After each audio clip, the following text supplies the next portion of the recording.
everyone. Welcome back to my channel. Today's video is going to kick off the Memorial Day special that I'm doing. So, if you keep up with me on Patreon, I posted that I'm going to post a new video every day this weekend, starting on Friday through Monday. So I'll have a new main channel video up Friday, Saturday, Sunday, and Monday. In addition to the main channel videos, I will also have a Patreon exclusive video up. So if you are interested in that, for just $1 pledge, you can get access to those videos.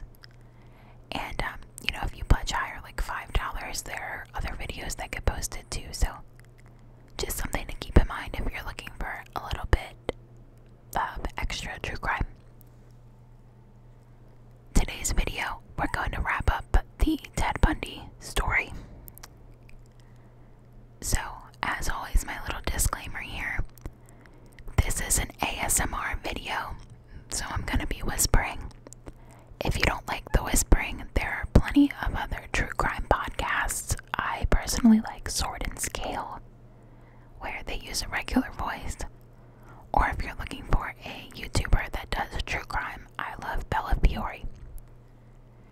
And again, this is a true crime ASMR video, so if you don't find this content relaxing, then this is not the channel for you. So, without further ado, let's get into part 3 and the final part of the Ted Bundy story, which is about his arrest and sentencing. On August 16th, 1975, Ted was arrested by Utah Highway Patrol. He was driving around a residential area during the pre-dawn hours, and he fled after seeing a police car. He was eventually stopped, and a preliminary search of his Volkswagen showed that the front passenger seat was removed and placed in the rear. They also recovered a ski mask, a second mask made from pantyhose, a crowbar, handcuffs, trash bags, a coil of rope, an ice pick, and other tools that seemed like they could be burglary related. Ted tried to explain this by saying that the ski mask was for skiing.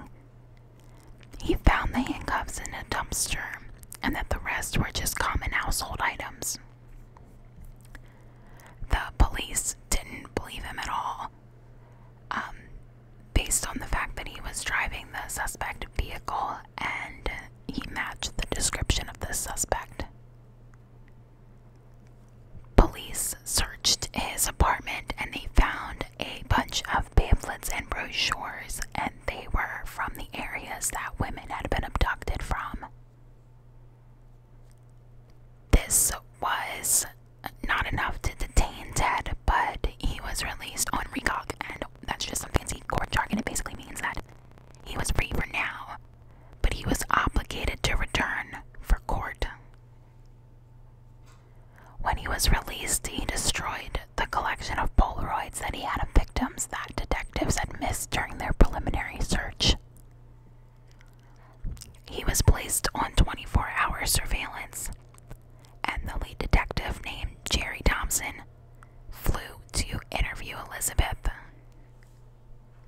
She expressed that prior to him moving, she was finding strange items in both his and her homes, things that she couldn't understand. And these included crutches, a bag of plaster that he admitted to stealing from a medical supply house, a meat cleaver, surgical gloves, an oriental knife that he kept in his glove compartment, and a sack full of women's clothing. He was in significant debt, and Elizabeth said that he stole everything of value that she had. When she confronted him about the things that he was bringing into the home, including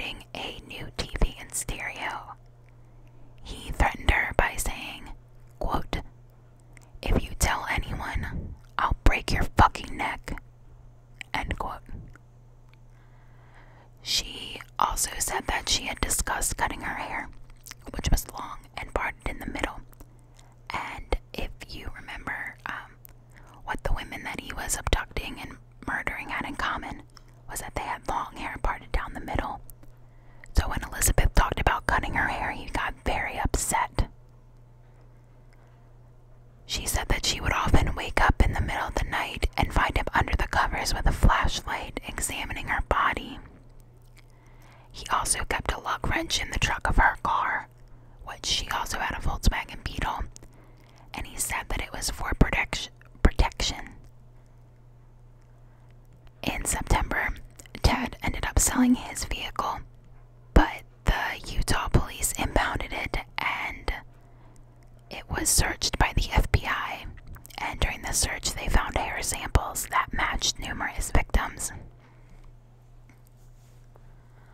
On October 2nd, he was put into a lineup, and he was immediately identified by two of the victims. Well, potential victims. He was charged with aggravated kidnapping and attempted assault in the case where he had pretended to be an officer. And his parents bailed him out on a $15,000 bail. Between his indictment and trial, he was living in Elizabeth's house. He was under close surveillance, and she recalls that if they even stepped outside, police cars would swarm. Now, at this point, I still think that it's very odd that she's keeping contact with him, like, there's so much evidence against him, and she had reported him numerous times, and now he's finally potentially being charged, and she's still like, yeah, come stay at my house. I don't know, I just can't understand that relationship. In November, 3 investigators, one from Utah, one from Washington, and one from Colorado met in Aspen, and this was later known as the Aspen Summit. There were 30 detectives and prosecutors from 5 different states. They were convinced that Ted was the culprit, and they wanted to find more evidence. On February 23rd, 1976, Ted went to trial for the kidnapping. He waived his right to a jury, and on March 1st, he was found guilty of kidnapping and assault. On June 3rd, he was sentenced to between 1 to 15 years in the Utah State Prison. Now, in October, he was found hiding in the bushes of the prison yard with an escape kit. This consisted of maps, airline schedules, and a Social Security card. When this was discovered, he was sent to solitary confinement. And later that month, the Colorado police charged him with the murder of Karen Campbell, and he was transferred to Aspen in January of 1977. In June, he was being taken to the Pitkin County Courthouse in Aspen for his preliminary hearing. He made the decision to be his own attorney, which got him excused from having to wear any kind of handcuffs or shackles. Now, I'm not sure if he knew that or not. I'm going to assume that he did, because he did study law, so he was a pretty smart guy, you gotta give it to him. During recess, he went to the courthouse's library to research the case. He concealed himself behind a bookcase, opened a window, and jumped from the 2nd story. This caused him to sprain his right ankle. He shed his top layer of clothing and hiked southward toward Aspen Mountain. He broke into a hunting cabinet and he stole food, clothing, and a rifle. The next day he started walking and he got lost in the woods. He wandered around aimlessly for 2 days before he found a camping trailer and took more food and a ski parka. He stole a car at the edge of the Aspen golf course and drove back to Aspen, where he was pulled over for swerving.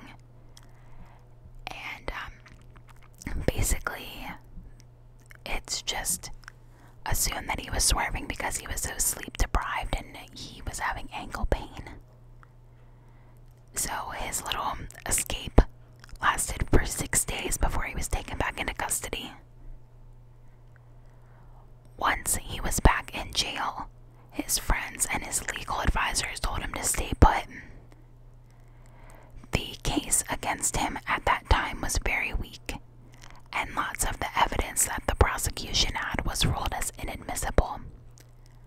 There was a pretty good chance that he was going to get acquitted, but he completely ignored all of that. He obtained a floor plan of the jail and a hacksaw blade and accumulated $500 cash smuggled in by Carol Ann Boone. Remember how we talked about how she was going to be important to this case? So she brought him all of these things. In the evenings, he sawed a hole about 1 foot between the seal bars and the cell ceilings, and he lost about 35 pounds to be able to get into the crawl space above. He made numerous practice runs, and other cellmates would complain about movement within the ceiling, but nobody listened or took them seriously. In late 1977, Ted's case was blowing up in Aspen, and he filed for a change of venue just because of how popular it had become, and he thought that there was going to be some kind of bias, was his reasoning. His request was granted, and in December, he was sent to Colorado Springs, which, coincidentally, that is a place where jurors were known to be very hostile towards murder suspects. On December 30th, Ted piled books, and he piled books and some other things that he had in his cell to make it look like he was sleeping. He climbed into the crawl space. He broke through the ceiling into the apartment of the chief jailer, who was not there at the time. He then changed into street clothes and walked out the front door. He stole a car, drove east, and then he broke down. A passing motorist gave him a ride to Vail, where he then took a bus to Denver, and then boarded a flight to Chicago. It wasn't until 17 hours later that the jail noticed that Ted was missing, and by then he was already in Chicago. When he landed in Chicago, he took a train to Michigan. In Michigan, he watched his alma mater play in a local tavern. And then 5 days later, he stole a car and drove to Atlanta, then boarded a bus to Florida. And on January 8th, he arrived in Tallahassee. I do think that it's interesting that, he was constantly moving, which I think is understood. Like, I'm sure that his face was being printed on papers and, broadcast on radios, but can you imagine being on the run for murder and then you decide, I'm just gonna go hang out and listen to my alma mater play in the tavern? So he rented a room at a boarding house near Florida State University and tried to find a job under the name Chris Hagen. He decided at this time that he just wanted to live a normal life and stay out of trouble.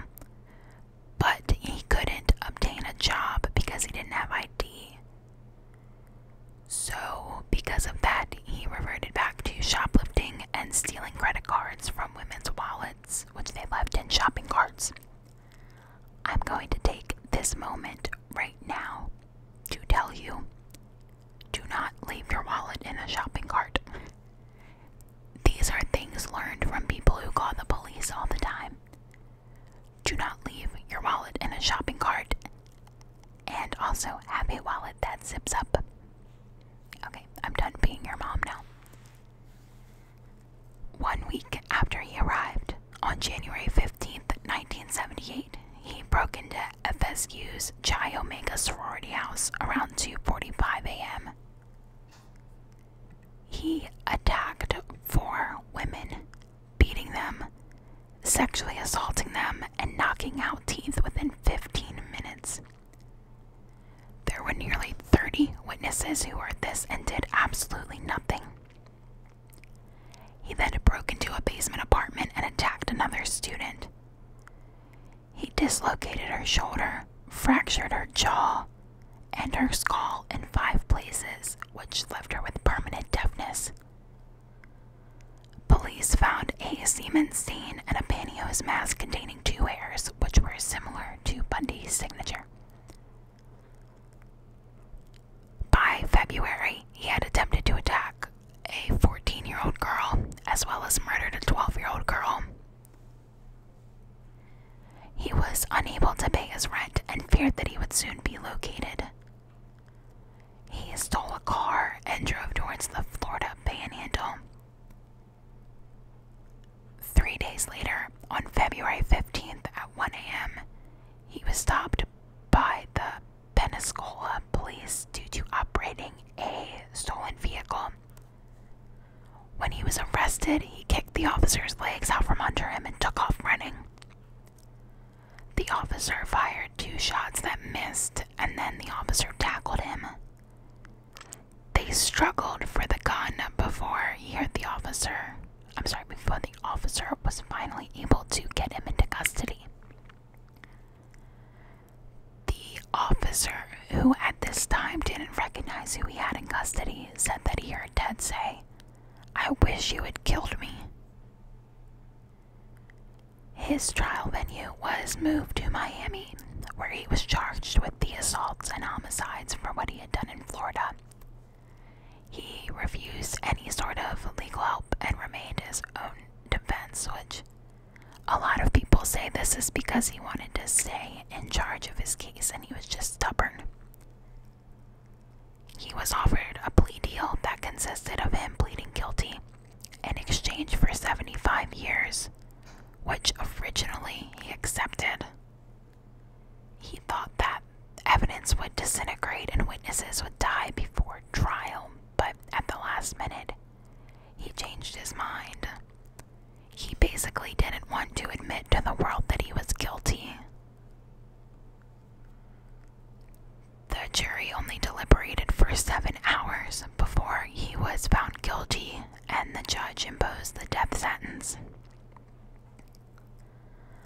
A second trial took place in Orlando 6 months later for an abduction and murder, and he was also found guilty. Now, during the penalty phase, again, kind of a smart guy, Ted decided to take advantage of a very strange law that was in place. This law stated that a marriage in the presence of a judge in a court constituted a legal marriage. So he asked Carol Ann Boone, who had moved to Florida to be with him, and testified as a character witness to marry him. So she accepted his proposal, and Ted declared them legally married while in court. On February 10th, 1980, he was sentenced to a 3rd death sentence. During this trial, he stood up and yelled, "Tell the jury they were wrong."